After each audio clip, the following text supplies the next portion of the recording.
Ji, welcome to the programme. और आज का मौजू जैसे मैंने पहले भी कवर किया है जनाब यूसुफ तमन्ना साहब के साथ, यही मौजू था हमारा कि रूस और यूक्रेन में जो जंग चल रही है, इसका हमारे मुल्क पर क्या असर पड़ेगा। और क्योंकि हमारे प्राइम मिनिस्टर जो हैं इमरान खान साहब, वो वहाँ मॉस्को में मौजूद थे जिस दिन यूक्रेन पर रूस ने हमला किया। तो इस हवाले से भी हम देखेंगे। लेकिन इमरान खान साहब के हवाले से जो प्यूटन हैं, प्रेसिडेंट प्यूटन, उन्होंने बहुत अच्छे अल्फाज में उनको मतलब कि पेश किया है मीडिया में। आप ज़रा सुनिएगा वो कहते क्या हैं। Еще раз обращаюсь к военнослужащим вооруженных сил Украины. Не позволяйте неонацистам и бендеровцам использовать ваших детей, ваших жен и стариков в качестве живого щита. Берите власть в свои руки. Похоже, нам с вами будет легче договориться, чем с этой шайкой наркоманов и неонацистов, которая засела в Киеве и взяла в заложники весь украинский народ. जी, बहुत ही अच्छे अल्फाज़ों में इन्होंने इमरान खान की तारीफ़ की और उन्होंने कहा कि बहुत brave, he is a very brave man to visit Russia under some pressure from the western side. तो बहरहाल इस पर भी हम बात करेंगे। और जो लड़ाई वहाँ चल रही है उसके हवाले से भी बात करेंगे, क्योंकि जो प्रेसिडेंट ज़ेलेंस्की हैं उन्होंने कहा कि जी हम मुकाबला करेंगे रशिया का। हमारे मुल्क में अगर हमला हुआ तो वो हमला तो हो चुका है और 4-5 दिन भी हो गए हैं, लेकिन फिर भी वो रेज़िस्ट कर रहे हैं। लेकिन हमारे मुल्क पे इसका क्या असर होगा और किस-किस मुल्क के बेनिफिट हैं इस झगड़े में, वो उस पर भी हम बात करेंगे। क्या अमेरिका इस पर बेनिफिट ले जाएगा या चाइना जो है वो इस पर बेनिफिट लेगा। और दूसरा ये है कि हमारे यूके की जो फॉरेन सेक्रेटरी हैं, उन्होंने एक बयान दिया है बीबीसी को। उन्होंने कहा है कि जी यूक्रेन कॉन्फ्लिक्ट लिज ट्रस्ट जो हैं, यानी कि जो हमारी सेक्रेटरी हैं यहाँ की फॉरेन सेक्रेटरी, वो कहती हैं कि backs people from UK who want to fight. ये एक अजीब सा बयान उन्होंने दिया है, जो कि मैं समझता हूँ कि गवर्नमेंट तो जो है यूके की, उसको इसका नोटिस लेना चाहिए और इस बयान को वापस भी लेना चाहिए, क्योंकि वो खुल्लम खुला कह रही हैं कि यहाँ से अगर लोग यूक्रेन में जाके इंटरनेशनल फोर्सेस के साथ मिलकर लड़ाई करना चाहते हैं तो उन पर कोई पाबंदी नहीं है। इस तमाम पर हम बात करेंगे। और हमारे पाकिस्तान में आज कौम से खिताब किया है इमरान खान साहब ने। उन्होंने पेट्रोल, डीज़ल और बिजली की कीमतों में बहुत कमी की है। क्या ये इलेक्शन की तैयारी है या वाक़ई वो गरीब अवाम जो है उसको रिलीफ देने जा रहे हैं? हमारे साथ लाहौर से जनाब असद काई साहब जो हैं, उन्होंने शमूलियत जो है वो कर ली है। जी, अस्सलाम वालेकुम। जी वालेकुम सलाम। देखने सुनने वाले को सलाम को। और इस्लामाबाद से हमारे साथ जनाब इफ्तिखार चौधरी साहब जो हैं, सीनियर एनालिस्ट हैं, उन्होंने भी हमें ज्वाइन कर लिया है। जी, अस्सलाम वालेकुम। वालेकुम सलाम काई साहब। जी, असद काई साहब आपकी तरफ आता हूँ। जैसे कि मैंने कहा इंट्रो में कि हमारे मुल्क पर क्या असर हो सकता है, क्योंकि टाइमिंग ऐसी थी इस वॉर की कि हमारे प्राइम मिनिस्टर वहाँ मॉस्को में मौजूद थे। कैसे देखते हैं आप इसको? कैसे मैं देखता हूँ कि हमने अमेरिका की दोस्ती में सिर्फ नुकसान ही किया है। अच्छा फैसला किया है इमरान खान एक प्रेशर के साथ, और जब दबाव भी था आला सतह पर कि आप ये दौरा कैंसिल कर दें, लेकिन खान साहब रशिया गए और वो दौरा कामयाब हुआ। 1 घंटे की मीटिंग वो थी, उनके साथ सिटिंग थी, लेकिन वो 3 घंटे तक चली गई। इसका मतलब है कि ऐसी बातें चल रही थी, ऐसी डिस्कशन हो रही थी जिससे रशियन सदर को भी इंटरेस्ट था और हमारे वजीर आजम भी उससे कुछ लेना चाह रहा था। देखें, दोस्तियां बराबरी की सतह पर होनी चाहिए। और यहाँ पर वो जब रशियन टीवी को इंटरव्यू देकर गए हैं तो वो अपना वहां पर ही खुलकर बयान कर गए थे कि हमारा एजेंडा क्या है। और उन्होंने कहा कि हम किसी कैंप का हिस्सा नहीं है, हमने आजादाना पॉलिसी इख्तियार करनी है। तो मैं समझता हूँ कि पाकिस्तान की 74 साल तारीख के अंदर किसी एक हुक्मरान ने तो ऐसा सख्त फैसला लिया कि वो दूसरों की मर्जी के ताबे फैसले नहीं किया। आजादाना खारजा पॉलिसी और आजादाना फैसले किए कि हमें क्या चाहिए, पाकिस्तान के मफाद में क्या है। पहले ये होता था कि अगर आपको किसी ने रोका है तो पहले अमेरिका नहीं रोकता था, आपको सऊदी अरब रोक लेता था और वो कह रहा था कि आपने यूं करना है और आपने ऐसे करना, आपने ये बयान देने हैं। इस दफा तो डायरेक्टली अमेरिका से आपको आला सतह कॉल आई और उसके ऊपर आपको रोका गया और फिर भी आपने दौरा किया। तो मैं समझता हूँ ये एक अच्छा इनिशिएटिव है। हमारी कोई इकॉनमी इतनी बेहतर नहीं थी कि जिसके ऊपर हमें कोई नुकसान हो, हमारे ऊपर कोई सैंक्शन लगने जा रही हो। हमने वहां पर जाकर अपने आप को मनवाया और दुनिया की नजरों में ये दौरा कामयाब है। और पाकिस्तान में कुछ लोग इसके ऊपर तनकीद कर रहे हैं कि इस टाइम नहीं जाना चाहिए था। खासतौर पर अपोजिशन जिनके मफादात यूरोप से जुड़े हुए हैं, अमेरिकन से जुड़े हुए हैं, वो लोग उनके लिए कुछ ना कुछ तनकीद कर रहे हैं। अदरवाइज ये दौरा मुकम्मल तौर पर कामयाब है। और रूसी सदर ने जो आपके लिए अल्फाज कहे, देखिए जो भी हो, हमारी एक सर्द जंग रही है, हमने रशिया को तोड़ा है और अहम किरदार अदा किया है। तो वक्त के साथ दोस्तियां और दुश्मनियां तब्दील होती हैं, मफादात बदलते रहते हैं। तो अमेरिका ने जब जब हमसे फायदा उठाया, उल्टा फिर हमें उससे दुगना चुगना नुकसान किया। उस अफगान जिहाद के अंदर भी हमें इस्तेमाल करके फिर बाद में तनहा छोड़ दिया, खाना जगी रही। उसके बाद 9/11 के बाद हमें तनहा छोड़ दिया गया। अब देखिए, हमने फैसला करना था कि 71 की जंग के अंदर, आपको याद होगा, सारा दुनिया कहती है बेड़ा आ रहा था, उस वक्त भी हमें तनहा छोड़ा गया और वो मुल्क दो टुकड़े हो गया, भारत को सपोर्ट किया गया। लेकिन उस वक्त भारत रशिया के साथ था, लेकिन रशिया ने अपनी दोस्ती निभाई, अमेरिका ने अपनी दोस्ती नहीं निभाई। तो हमने मोदी से पहले एक अच्छा फैसला कर लिया और अब मोदी को रियलाइज हो रहा है कि मैंने गलती कर ली है, क्योंकि एक स्पेस मिली थी हमें, हमने फुलफिल करना था और फौरी उस को इमरान खान ने कवर कर लिया, उस मौके को जाया नहीं किया। आज नहीं, वक्त फैसला करेगा, ये फैसला ठीक था। जी इफ्तिखार भाई, आप कैसे देखते हैं कि हमारे मुल्क पे इस जंग का क्या असर होगा? How do you see it? अच्छा, पहली बात तो ये है कि इस वक्त बेलारूस में मुज़ाकरात हो रहे हैं यूक्रेन और रशिया के दरमियान। जो यूक्रेन का जो फॉरेन मिनिस्टर है, उसने बकायदा कल कॉल की उसको, शाह महमूद कुरैशी को, और उसने रिक्वेस्ट की शाह महमूद कुरैशी को कि जनाब आप इसमें इंटरवीन करें, पाकिस्तान में इसको इंटरवीन करें और रशिया के साथ हमारे मामला जो हैं वो सेटल करवाने की कोशिश करें। इस वक्त आप ये देखें कि इमरान खान का एक पिवटल रोल आ गया कि वो भी, उसके पास भी न्यूक्लियर पावर थी। आपको याद होगा जिस वक्त 1991 में यूक्रेन अलहदा हुआ था, यूएसएसआर से टूट के जब अलहदा हुए थे, तो जो इसके पास 5000 के करीब न्यूक्लियर वेपन्स थे जो उसने डीन्यूक्लियराइज कर दिए, जो उन्होंने सरेंडर कर दिए थे, ठीक है ना। अब इससे एक और भी आपको सबक मिलता है कि जो मुल्क जो है जिसके पास एटमी पावर जो था पहले, जब नहीं था, तो उसके साथ फिर ये सलूक होता है। अब हमें कहा जाता है ना कि पाकिस्तान आर्मी जो है 50% पाकिस्तान का फंड खा गई है, बजट खा जाती है, ये हो जाता है, वो हो जाता है। यहाँ पे पाकिस्तान इंडियन एजेंट्स जो हैं वो मोल्स जो इनडायरेक्टली या डायरेक्टली जिनको इस्तेमाल किया जा रहा है, तो उनको ये एक सबक है कि यूक्रेन के साथ क्या हो रहा है। दूसरा ये बात है कि पाकिस्तान, अभी इमरान खान ने जिस तरह बात की है कि मैं उधर गैस के हवाले से बात की है, क्योंकि पाकिस्तान के जो सुई गैस के जखायर हैं वो खत्म होते जा रहे हैं, और जो ये दूसरा तीसरा जो है गैस प्रोड्यूस करता है, पेट्रोलियम भी दूसरे तीसरे नंबर पे है, और इवन गंदम जो है वो भी उन्होंने कहा है कि हमने इनसे लेनी है। लेकिन ऑब्वियसली ये 3 घंटे की मुलाकात में ये कोई सिर्फ गंदम और गैस की बात तो नहीं होगी, ठीक है ना। उसमें जो हमारी जो ट्रायंगल बन रही है, रशिया, चाइना और पाकिस्तान, ये ट्रायंगल बन रही है, ये डिफेंस और स्ट्रेटेजिक जो बन रही है, जो अमेरिका को ये तकलीफ दे रही है। तो मैं ये समझता हूं कि इस वक्त जो टेबल पे अगर रशिया जो है उसकी टर्म्स पर ही अगर फैसला होता है, तो आप ये देखें कि यूक्रेन से एक रास्ता निकलता है उसको यूरोप को। इन्होंने ये ऐसी एकदम नहीं हुआ भाई साहब, ये इससे पहले भी आप देखें, एस्टोनिया में, लिथुआनिया में, बुल्गारिया में ये इधर नाटो की फोर्सेस को लाकर बैठा दिया गया था, और उस वक्त भी रशिया प्रोटेस्ट करता रहा कि जनाब आप मेरे बिल्कुल इर्द गिर्द आकर बैठ गए हैं, आप इसको रिमूव करें, आप मुझे ये मेरी नेशनल सिक्योरिटी को ये थ्रेट है। तो मैं ये समझता हूं कि अगर ये लैटिन अमेरिका में अमेरिका के इर्द गिर्द अगर मिसाइल जो है वो फिट कर दे, तो क्या अमेरिका जो थ्रेटन फील नहीं करेगा?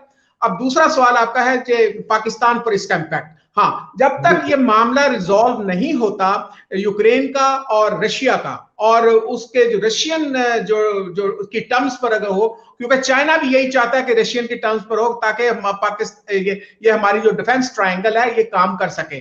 अगर ये रुकेगा, जो न्यूक्लियर का आपको पता है कि उन्होंने कह दिया कि अलर्ट कर दिया, न्यूक्लियर जो वार हेड्स हैं उसको बिल्कुल इसको तैयार है।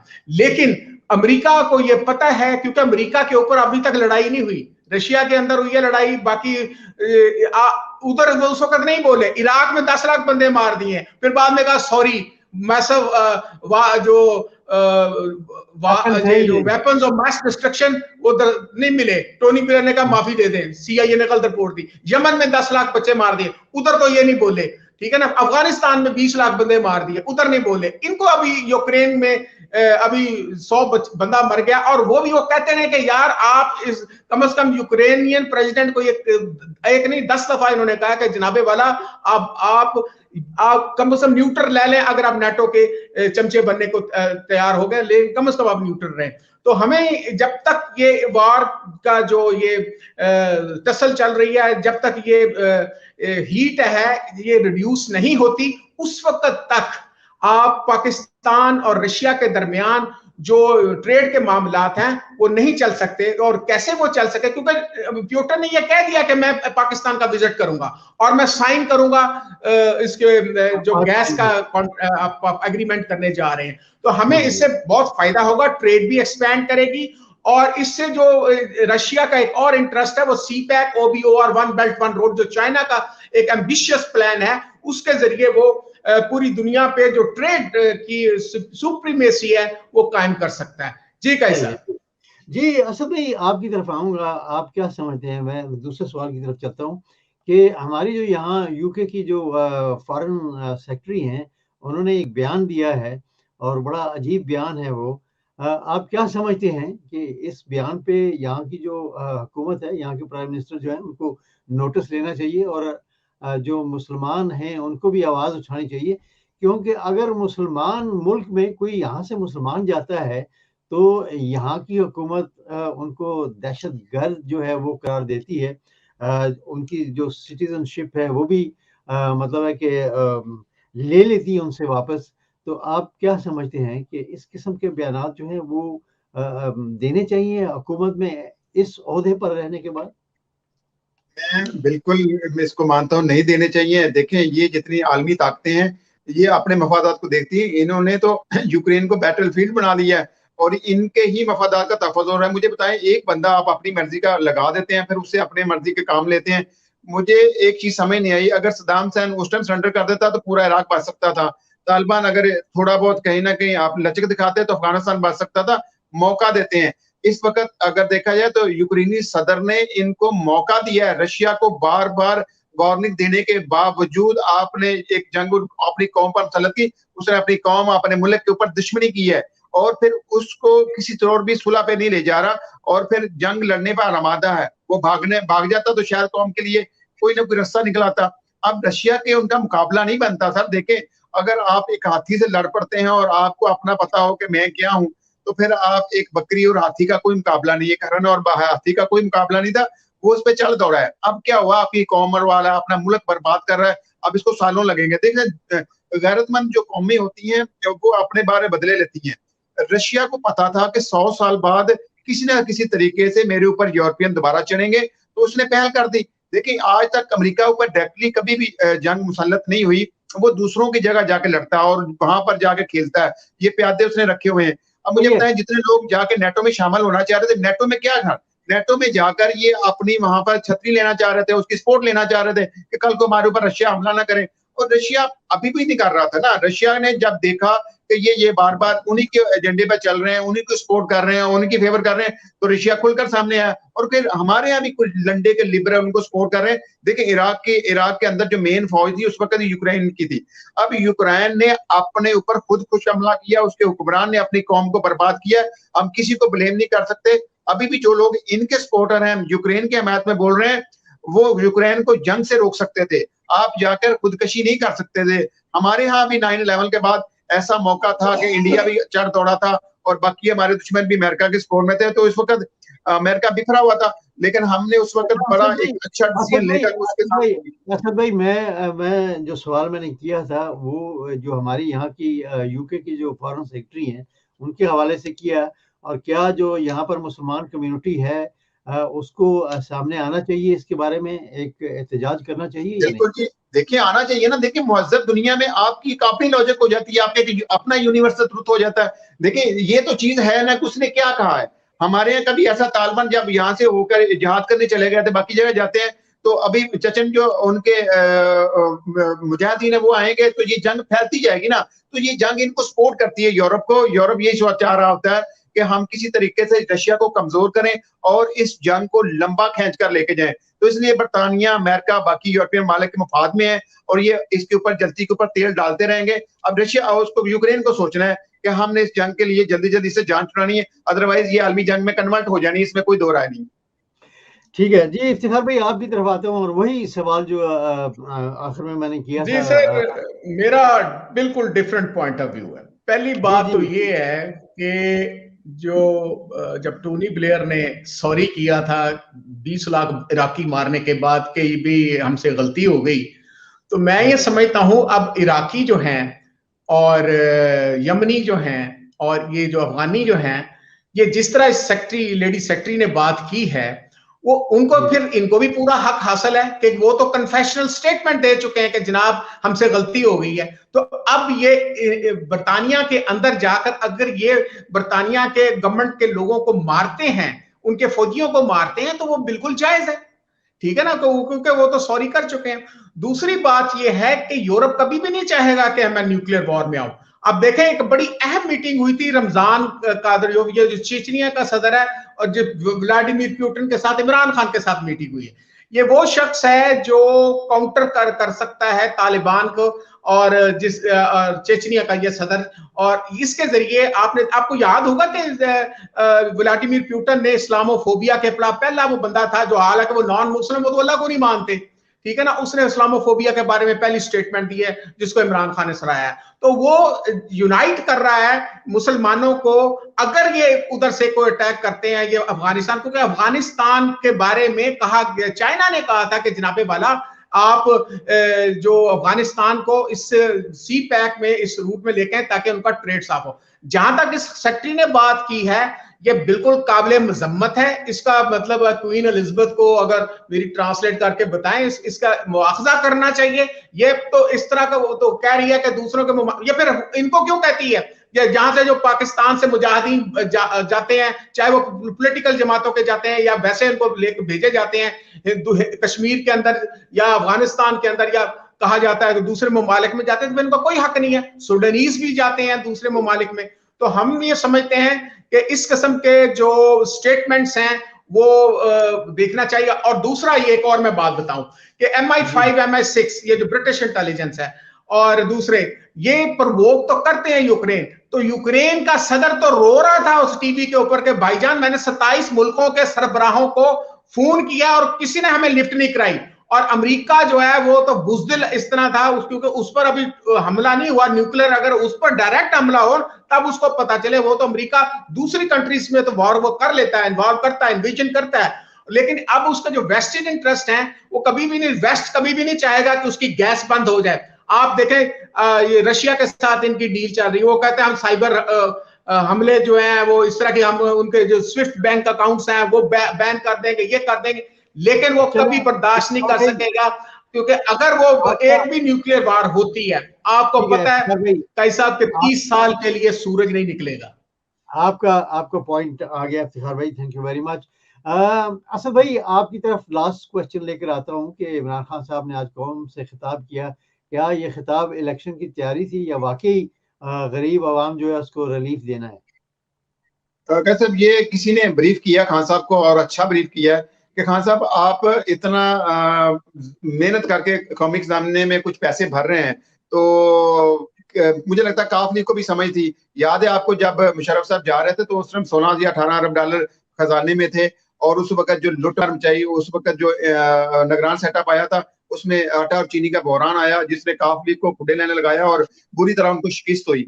अब भी खान साहब को ये समझ आ गई है कि 1 साल रह गया, अगर मैं खजाने में कुछ छोड़ के जाता हूँ फिर चोरों के हाथ लग जाएगा, फिर वही करप्शन करेंगे। अगर खजाने में मैं सारा आवाम को दे जाता हूँ तो एक तो महंगाई का प्रेशर कम हो जाएगा, लोगों को कुछ रिलीफ मिल जाएगा, और मैं दोबारा अगर इख्तियार में आ जाता हूँ, उसी सूरत में आऊंगा जब अभी अवाम को रिलीफ दूंगा। अभी तो अवाम मुतनफर हुई है, लोग महंगाई के हाथों तंग हुए हैं और तेल की जो है रोज कीमतें बढ़ रही हैं, उससे अवाम को तो कोई पता नहीं कहाँ से किस वजह से महंगी हो रही है। उनको ये लगता है खान महंगा कर रहे हैं। तो महंगाई के सारे असरात, सारी गालियां गलोच खान साहब की हुकूमत को पड़ रही थी और उनके एमएलए एमपीएस अपने इलाकों में नहीं जा पा रहे थे, इसलिए अदम एतमाद की तहरीक को कुछ ना कुछ कहीं ना कहीं सपोर्ट मिल रही थी। खान साहब ने एंड टाइम बहुत अच्छा डिसीजन लिया है, 1 साल में मेहनत कर लें, जो जो इन्होंने अपने इस वक्त खजाने में पैसे जमा कराए हैं, जो इनको रिलीफ मिला, जो जो इन्होंने टैक्स से पैसे कमाए, उसको अवाम पे खर्च करने में कोई मजाका नहीं था। तो राइट टाइम पर राइट डिसीजन है, ये इलेक्शन कैंपेन ही है और इसका फैसला भी बर वक्त किया। आप कहते हैं कि ये इलेक्शन कैंपेन ही है, जी बिल्कुल। भाई आप क्या समझते हैं? जी बिल्कुल इलेक्शन कैंपेन है, लेकिन वो आपने कभी देखा ना कि एंड दैट इज 6 वो स्टेडियम से बाहर जाता है छक्का, तो ये वो वाला छक्का है। क्योंकि अभी ये जो बिलावल निकला हुआ है और नून लीग ये सारे ये इकट्ठे हो रहे हैं और आपका दोस्त जो है फजलुर रहमान साहब जो हैं वो भी निकल रहे हैं लेकर, वो क्या है महंगाई के खिलाफ, सो कॉल्ड महंगाई के खिलाफ, ठीक है ना। तो वो महंगाई का जी अब 5 रुपए पर यूनिट उन्होंने इलेक्ट्रिसिटी कम कर दी है, 10 रुपए आज बढ़ाने के लिए समरी आई थी, वो 10 रुपए उन्होंने कम कर दिए। आज वो बिलावल जो है वो चीखे मार रहा था उधर। तो ये दूसरा उन्होंने पॉलिटिकल जो है वहां पे जलसे वो उन्होंने शुरू कर दिए। वो बिलावल वगैरह दूसरी तरफ जा रहे हैं, वो लाड़काना के अंदर जो है असद उमर और ये अली जैदी और ये सारे जो है वो वहां पे जमा होकर जरदारी तीर तोड़ दो के वो शुरू कर दिए। अब मैं ये समझता हूं कि ये एक तो अच्छा डिसीजन है और लेकिन थोड़ा सा लेट हो गया, लेकिन उसके बावजूद भी इनके 172 बंदे पूरे नहीं है। और 172 बंदे इसलिए ने कि जरदारी कब को बारे में नून लीग कभी नहीं चाहेगी कि बिलावल जो है पंजाब के अंदर रैलीज करे और वो अब इनका वोट बैंक तोड़ने की कोशिश करे, ये कभी भी नहीं चाहेंगे क्योंकि ये अनहोली अलायंस है, अनहोली मैरिज है, तलाक हो चुकी है, इनके नजरियात बिल्कुल उलट है। कभी वो पेड़ फाड़ते हैं, कभी पेड़ जोड़ते हैं, फिर वो पेड़ को फिर वो एक गट्टी बीच में से निकाल लेते हैं। तो मैं नहीं समझता कि ये जो 172 बंदे इन्होंने पूरे करने हैं ये किस तरह करेंगे। हाँ, ये इलेक्शन शुरू हो चुका है, ये जितनी भी रैलीज हो रही हैं, जितने भी ये बिलावल का ये इधर आएंगे, अच्छा इनका अगर उनको ये भी आप देख लें कि यहाँ आकर उन्होंने डिस्पर्स हो जाना है, ये नहीं कि वहां पे कोई धरना देना है, कोई ऑब्जेक्टिव आना है कि इमरान खान तुम हमारे आने पहुंचने से पहले इस्तीफा दे दो। वो इतना बोला है इमरान खान, वो ठीक है, वो शेख रशीद ने कहा कि यार इधर आओ लाल वेली में मैं तुम्हें इस्तीफा देता हूँ। भाई टाइम जो है वो खत्म हो गया है, आपका बहुत बहुत शुक्रिया और असद भाई साहब लाहौर से आपका भी बहुत बहुत शुक्रिया, इस्लामाबाद से इफ्तिखार भाई आपका बहुत बहुत शुक्रिया, थैंक यू वेरी मच। यही था आज का प्रोग्राम और उम्मीद करता हूँ कि आपने प्रोग्राम को एंजॉय भी किया होगा और इसमें काफ़ी इंफॉर्मेशन जो है वो भी आपको मिली होगी। अगले प्रोग्राम तक जाने से पहले मैं एक छोटा सा जो एक हमारे साथी हैं उन्होंने एक इश्तिहार जो है वो दिया हुआ है, अगर वो मैं आपके खिदमत में छोड़ता जाऊं। अगले प्रोग्राम तक मुझे इजाज़त दीजिएगा। अल्लाह।